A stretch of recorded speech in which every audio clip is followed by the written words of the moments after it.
नमस्कार। ग्रामीण एवं नगरीय समाजशास्त्र के अंतर्गत आज हम बात करेंगे परिवार के बारे में। समाज के अंतर्गत विद्यमान सामाजिक समूहों में परिवार एक सबसे छोटी इकाई है। प्रत्येक व्यक्ति किसी न किसी परिवार का सदस्य रहा है या होता है।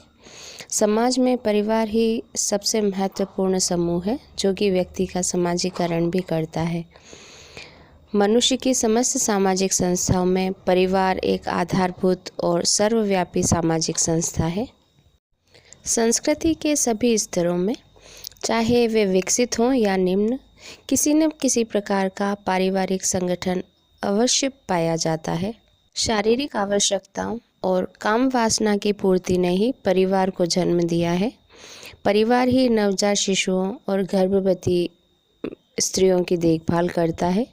यौन संबंधों और संतानोत्पत्ति का नियमन कर उसे सामाजिक मान्यता प्रदान करता है। यह भावनात्मक घनिष्ठता का वातावरण प्रदान करके बच्चे के समुचित लालन पालन, समाजीकरण और शिक्षा में योग देता है। परिवार समाज में निरंतरता बनाए रखता है। यही कारण है कि परिवार मानव के साथ प्रारंभ से ही है। परिवार शब्द का यदि अर्थ अगर समझें हम, तो परिवार अंग्रेजी के शब्द फैमिली का हिंदी रूपांतर है। फैमिली शब्द का उद्भव लैटिन शब्द फैम्युलस से हुआ है, जो एक ऐसे समूह के लिए प्रयुक्त हुआ है जिसमें माता पिता, बच्चे, नौकर और दास हों। साधारण शब्दों में यदि हम कहें तो विवाहित जोड़े को परिवार की संज्ञा दी जाती है, लेकिन समाजशास्त्रीय दृष्टि से यह परिवार शब्द का सही प्रयोग नहीं है। परिवार में पति पत्नी और बच्चों का होना आवश्यक है। विभिन्न विद्वानों ने परिवार की अलग अलग परिभाषाएं दी है। जिसे मैकाइवर और पेज ने कहा है, परिवार पर्याप्त निश्चित यौन संबंध द्वारा परिभाषित एक ऐसा समूह है जो बच्चों के जनन और लालन पालन की व्यवस्था करता है। डॉक्टर दुबे कहते हैं, परिवार में स्त्री और पुरुष दोनों को सदस्यता प्राप्त रहती है।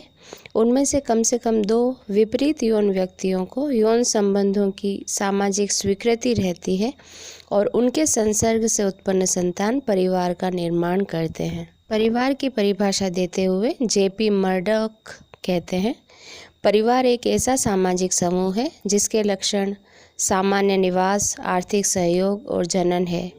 इसमें 2 लिंगों के बालिग शामिल हैं, जिनमें कम से कम 2 व्यक्तियों में स्वीकृत यौन संबंध होता है और जिन बालिग व्यक्तियों में यौन संबंध है उनके अपने या गोद लिए हुए एक या अधिक बच्चे होते हैं। लूसी मेयर परिवार को परिभाषित करते हुए कहते हैं, परिवार एक गृहस्थ समूह है जिसमें माता पिता और संतान साथ साथ रहते हैं। इसके मूल रूप में दंपति और उसकी संतान रहती है। इन परिभाषाओं से यह स्पष्ट होता है कि विद्वानों ने परिवार को अलग अलग दृष्टिकोणों से परिभाषित किया है। परिवार एक समूह, एक संघ और एक संस्था के रूप में समाज में विद्यमान है। प्रत्येक समाज में परिवार के 2 पक्ष स्पष्ट होते हैं। पहला है संरचनात्मक और दूसरा प्रकारात्मक। अपने मूल रूप में परिवार की संरचना पति पत्नी और बच्चों से मिलकर बनी होती है।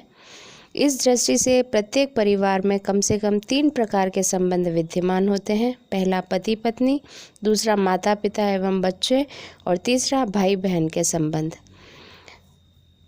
पति पत्नी के संबंध वैवाहिक संबंध होते हैं, जबकि माता पिता और बच्चे और भाई बहनों के आपसी संबंध रक्त संबंध होते हैं। इस आधार पर परिवार के सदस्य परस्पर नातेदार भी होते हैं। एक परिवार में वैवाहिक और रक्त संबंधों का पाया जाना आवश्यक होता है। इन संबंधों के अभाव में परिवार का निर्माण नहीं हो सकता। इस प्रकार परिवार को जैविकीय संबंधों पर आधारित एक सामाजिक समूह के रूप में परिभाषित कर सकते हैं, जिसमें माता पिता और बच्चे होते हैं तथा जिनका उद्देश्य अपने सदस्यों के लिए सामान्य निवास, आर्थिक सहयोग, यौन संतुष्टि और प्रजनन, समाजीकरण और शिक्षण आदि की सुविधाएं जुटाना होता है।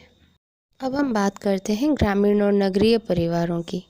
ग्रामीण परिवार ग्रामीण पर्यावरण और कारकों से प्रभावित होते हैं।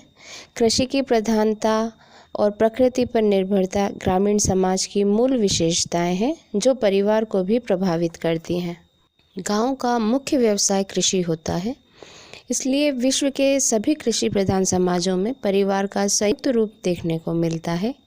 इसमें केंद्रीय परिवार की तुलना में सदस्यों की संख्या अधिक होती है और 2-3 पीढ़ियों के सदस्य साथ साथ रहते हैं। ग्रामीण परिवार अधिकांश पितृस्थानीय, पितृवंशीय और पितृसत्तात्मक होते हैं। ऐसे परिवारों में संपत्ति का हस्तांतरण पिता से पुत्र को होता है। बच्चों का वंश भी पिता के परिवार के द्वारा पहचाना जाता है और विवाह के बाद पत्नी पति के घर पर आकर निवास करती है। ग्रामीण पर्यावरण में ग्रामीण परिवारों को प्रभावित कर उन्हें एक विशिष्ट स्वरूप प्रदान करता है। यही कारण है कि ग्रामीण परिवार अन्य परिवारों से भिन्न है। ग्रामीण परिवारों की कुछ विशेषताएं होती हैं, जैसे अधिकाधिक सजातीयता।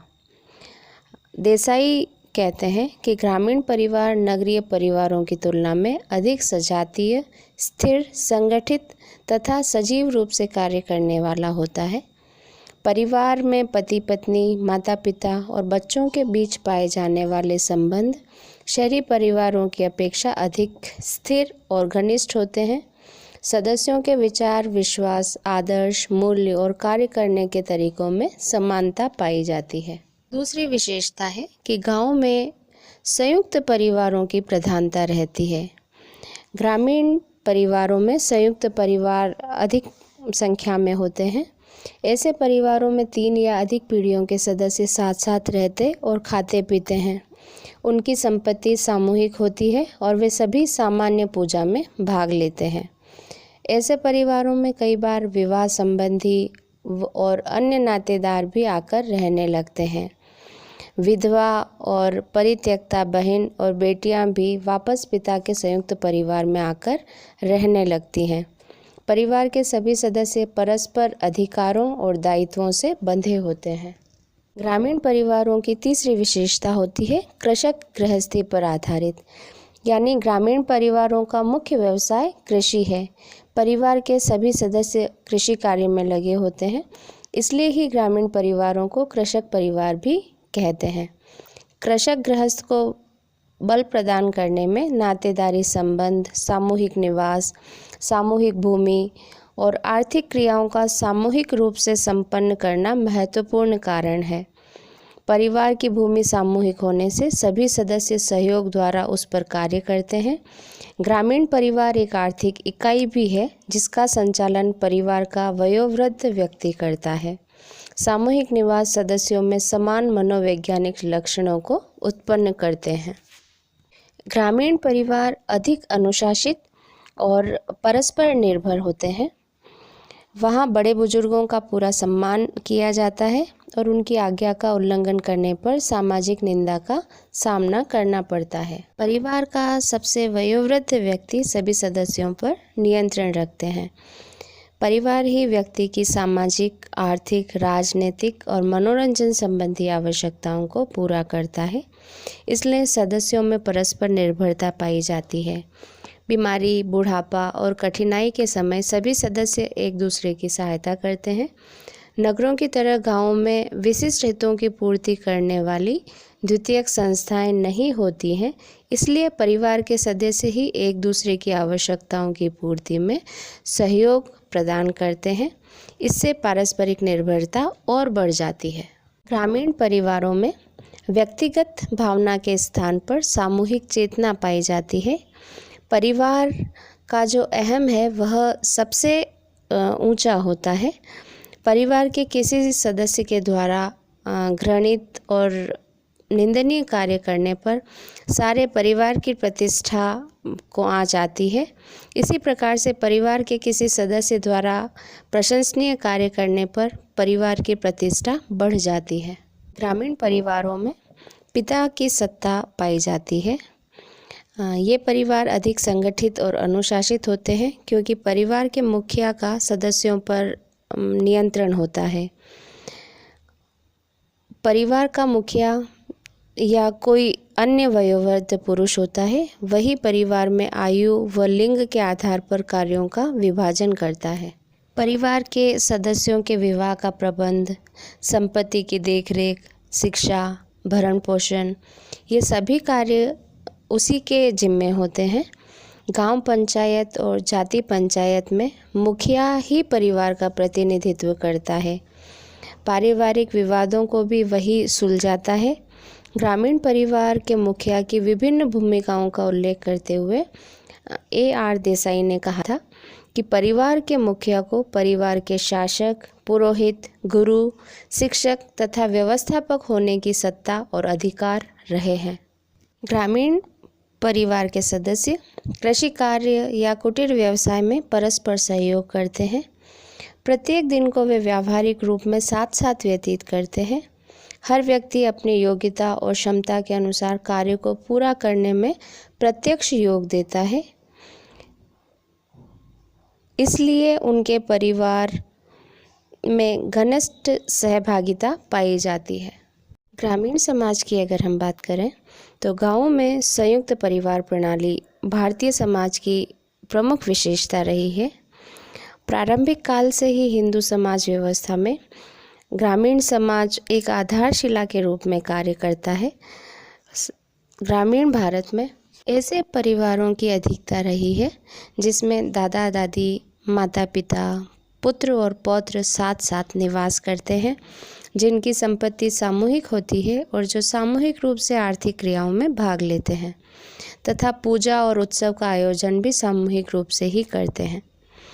ग्रामीण संयुक्त परिवार को परिभाषित करते हुए इरावती कर्वे ने कहा है कि संयुक्त परिवार उन व्यक्तियों का एक समूह है जो साधारणतया एक मकान में रहते हैं, जो एक रसोई में बना भोजन करते हैं, जो सामान्य संपत्ति के स्वामी होते हैं और जो सामान्य पूजा में भाग लेते हैं तथा जो किसी न किसी प्रकार से एक दूसरे के रक्त संबंधी हैं।